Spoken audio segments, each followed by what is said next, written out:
The world of Izakaya, where Japan truly unwinds. Close your eyes.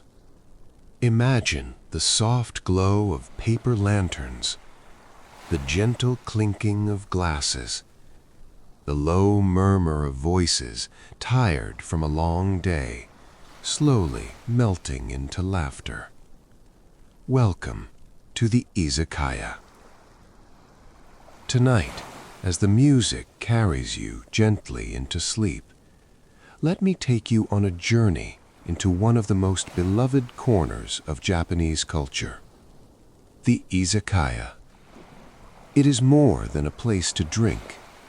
It is where the walls between people come down, where the day is finally released, where Japan, hard-working, polite Japan, lets out a long, quiet breath. The history of Izakaya. The word Izakaya breaks down like this: I, to stay; sake, rice wine; ya, shop, a place to stay and drink. Simple, honest, inviting. Izakaya first appeared in Japan during the Edo period, roughly the 1600s to the mid-1800s. In those early days, sake shops began allowing customers to sit down and drink on the premises. Small snacks were added, then more food, then tables, then conversation. And slowly, over generations, the izakaya became a cultural institution. By the Meiji era, in the late 1800s, izakaya had spread across Japan's growing cities. Factory workers, merchants, samurai turned office clerks. Everyone needed a place to gather after the day was done. The izakaya was always there. Today, there are hundreds of thousands of izakaya across Japan, from the grand chains like Torikizoku and Watami, to the tiny one-room spots tucked beneath train tracks, lit by a single bulb, run by an owner who has been there for 40 years. The many faces of izakaya. Let me walk you through the different kinds you might find if you wandered through Japan's nighttime streets. The classic izakaya. Wooden tables, tatami floors, long menus laminated and stained from years of use. You sit down, and the staff shouts a welcome, "Irashaimase," loud, cheerful, like they genuinely mean it. You order beer, or maybe a highball, or shochu over ice. The food comes in small plates: edamame, karaage fried chicken, grilled skewers, cold tofu with ginger, cucumber pickles. This is the heart of izakaya culture: sharing, grazing, lingering. Yakitori-ya, a specialized izakaya built around one beautiful thing: skewered chicken grilled over white charcoal. The smoke rises, the fat drips, the salt or tare sauce caramelizes on the flame. These places are often small, counter seating only. You watch the chef work. You feel the heat of the grill. You eat slowly, one skewer at a time. Shop bar and standing bar. Smaller, quieter, more intimate. A shot bar might have only 6 or 7 seats at a counter. The bartender knows your name. You nurse a whiskey. You talk, or you don't. Both are fine. Standing bars, called tachinomi, are even more casual. No seats at all. You stand at a counter with a beer and strike up conversation with whoever is beside you. These are the places where strangers become friends. Host clubs and hostess bars. Now we step into the more shadowed corners of Japan's nightlife. Hostess bars, or sunaku, are intimate clubs where women serve as conversation companions. You pay not just for drinks, but for attention, for warmth, for someone to listen. In a society where emotional expression is often restrained, these places fill a quiet need. Host clubs are the reverse. Beautiful young men in suits and dyed hair, pouring champagne and whispering compliments to women who pay for the fantasy. These places exist without judgment in Japan.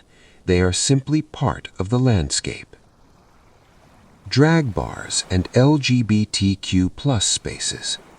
In districts like Shinjuku Nichome in Tokyo, you will find some of the most vibrant nightlife in the world. Drag performances, rainbow flags, tiny bars where everyone is welcome, where identity is celebrated, not hidden. Japan has a long, layered relationship with gender fluidity, from the kabuki actors of the Edo period to the visual kei rock stars of the 1990s. These spaces carry that tradition forward, loud, alive, full of color in the dark. Karaoke boxes. Not quite an izakaya, but deeply tied to drinking culture. Private rooms, a microphone, a screen full of lyrics, and your colleagues watching you sing a song you would never admit you know. This is where office workers become pop stars for one night, where walls fall, where the real self shows up. How Japan drinks. There is an art to drinking in Japan. It begins before the first sip. When drinks arrive, you do not drink alone. You wait. You raise your glass, you look everyone in the eye, and together you say, "Kanpai." Cheers. But it means more than that. Kan, dry. Pai, cup. Empty your cup. Be present. Be here with us. After kanpai, the rules relax, but the rituals continue. You never pour your own drink. You watch the glasses of others. When someone's glass is low, you fill it. And when someone fills yours, you hold the glass with 2 hands and bow just slightly. This is care made visible. Beer is the most common order. Cold, light, fizzing. Highball is a close second. Japanese whiskey poured over ice, topped with soda water, clean and bright. Shochu, sake, umeshu, the sweet plum wine. And for the careful drinker, non-alcoholic beer or ocha, hot green tea, always available, never questioned. How Japan eats at the izakaya. Food at an izakaya is not a meal in the Western sense. There is no single plate, no main course. Instead, the table fills gradually. Small dishes arrive one by one. You eat with your hands. You share without thinking. You reach across the table and put the last piece of karaage on your friend's plate before they notice they wanted it. This style of eating is called izakaya ryori, izakaya cuisine, built for sharing, built for lingering. The menu is long and varied. Edamame, the humble salted soybeans that arrive first, always, without asking. Tamagoyaki, the rolled sweet egg omelet, golden and soft. Agedashi tofu, silken tofu fried to a crisp outside, served in a light dashi broth with grated daikon. Grilled fish, sashimi, potato salad, oden, a winter hot pot of simmered vegetables and fish cakes, warming and deep.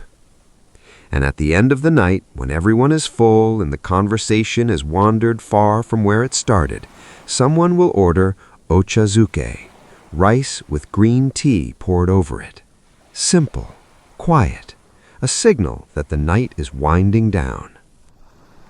The unwritten rules of izakaya life.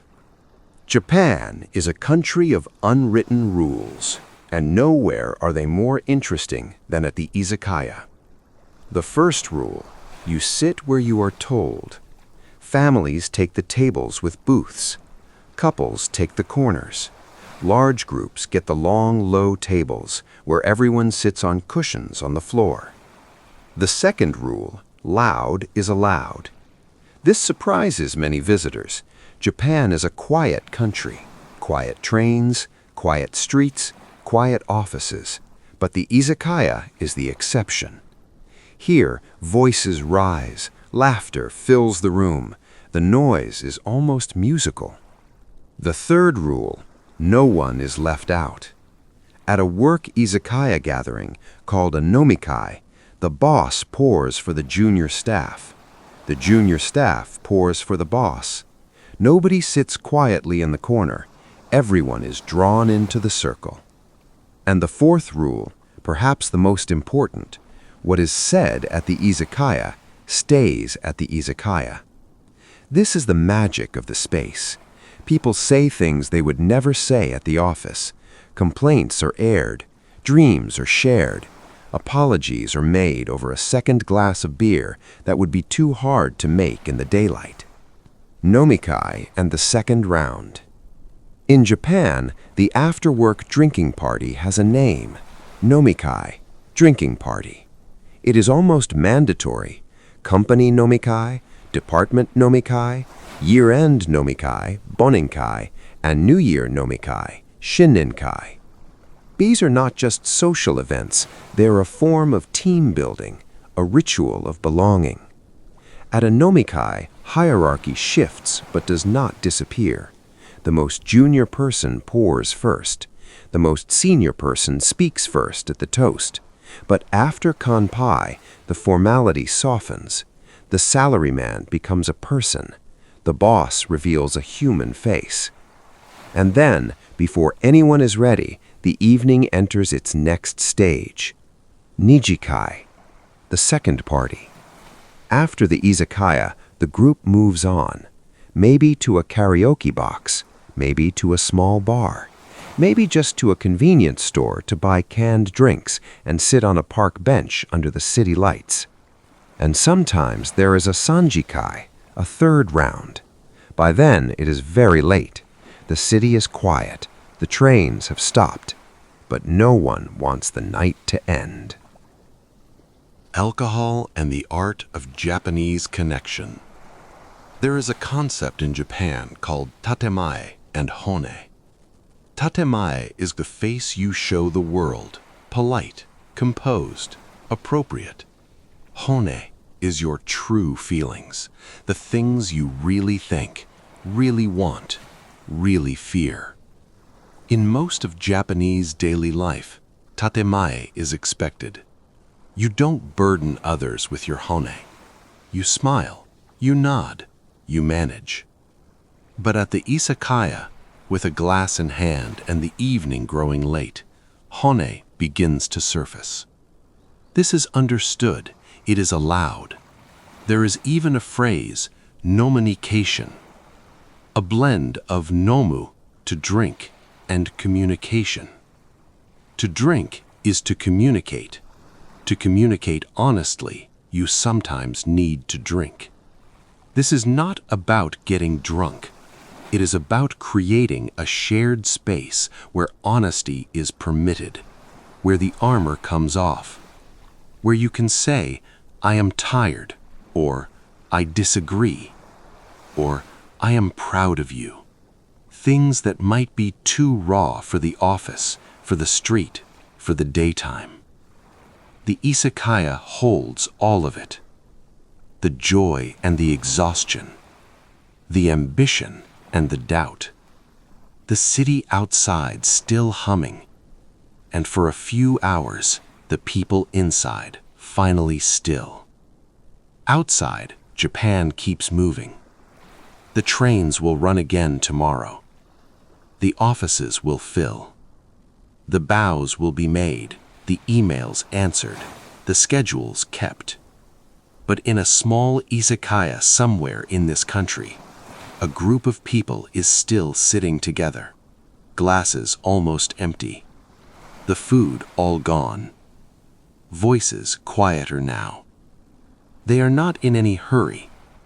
And that, more than anything, is the gift the Izakaya gives.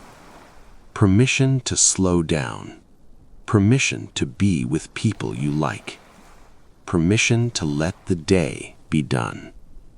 Now let the music carry you the rest of the way. Let your thoughts drift like lantern light on water. You are safe. You are warm. Sleep is waiting for you.